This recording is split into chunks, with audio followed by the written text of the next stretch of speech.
Ketua PHRI Bali Cokorda Arta Ardana Sukawati mengungkapkan tingkat hunian hotel di Bali saat ini rata-rata 40–50%. Rendahnya tingkat hunian hotel membuat pemerintah harus mengambil langkah tegas dengan menjalankan moratorium pembangunan hotel.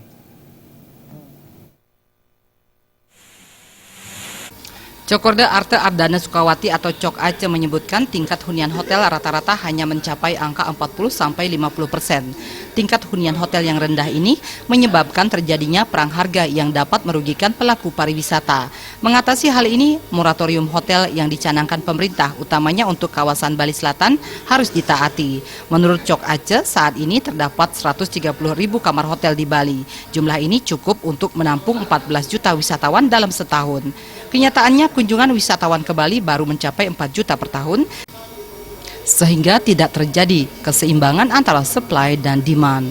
Karena jumlah kamar kita di Bali sekarang adalah 130.000 kamar. Kalau kita hitung dalam setahun 360 hari, kemudian length of stay-nya hanya 3 hari, kita sebenarnya bisa mengokupai sekarang di atas 14 juta. Sekarang per hari ini masih bisa. Kalau kita melihat okupansi apalagi 100%, nggak usah 100%, 80% saja terisi, masih mampu. Diana Putra dan Adi Setiawan, Bali TV.